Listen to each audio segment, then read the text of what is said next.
میرا سوال یہ ہے کہ ایک لڑکا اور لڑکی کی جب شادی ہوتی ہے ان کی عمروں میں کتنا فرق ہونا چاہیے؟ عمروں میں کوئی شرط نہیں ہے. حضرت صلی اللہ علیہ وسلم نے اپنے سے 15 سال بڑی سے بھی شادی کی اور اپنے سے 20 سال چھوٹی سے بھی شادی کی، اپنے برابر والوں سے بھی شادی کی. تو سنت تو ہر طرح ہمارے سامنے پیش کر دی ہے. صرف یہ ہے کہ دماغ ملنے چاہیے، کفر ملنا یہ ہے، اور سوچیں ملنی چاہیے. یہ نہیں ہے کہ ایک اگر دماغ کسی کا میچور نہیں ہے تو پھر لڑائیاں اور فتنے فساد پیدا ہوتے ہیں. لیکن بعض دفعہ نسلوں کو بچانے کے لیے بعض دفعہ قربانیاں بھی کرنی پڑتی ہیں. آغا خانیاں جو ہے نا، اسماعیلی فرقہ جو ہے آغا خانی، ان کی ایک بات مجھے بڑی اچھی لگتی ہے. گلگت وغیرہ کے علاقے میں ان کی بڑی تعداد ہے، اور وہاں ان کی لڑکیاں جو ہیں وہ بڑی پڑھی لکھی ہیں، BA MA وغیرہ ہیں، گریجویٹ ہیں.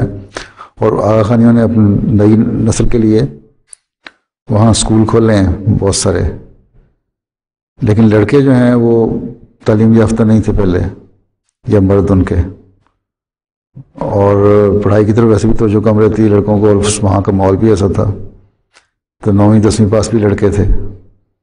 تو ان MA BA پاس والی لڑکیوں نے ان سے شادیاں کی ہوئی ہیں، اور انہوں نے کہا ہم نے شادیاں اس لیے کی ہیں کہ ہم اپنی اگلی نسل کے لیے قربانی دینا چاہتے ہیں، تاکہ اگلی نسل پڑھ لکھ جائے اور بچ جائے، تاکہ اسماعیلی فرقہ جو ہے وہ قائم رہے.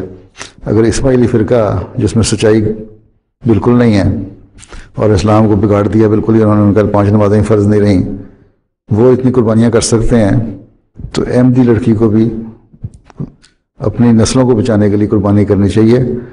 ہاں، سوائے اس کے بعد ایسے حالات پیدا ہو جائیں جب لڑکا بالکل ہی اسلام سے اور دین سے دور ہو.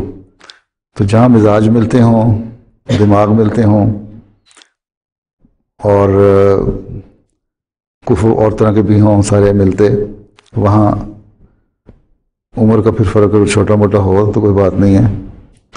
ویسے لڑکیاں جو ہیں جلدی میچور ہو جاتی ہیں لڑکوں کی نسبت. 18 سال کی لڑکی اگر ہے اور 26 27 سال کا مرد بھی ہے، لڑکا بھی ہے، تو کوئی حرج نہیں.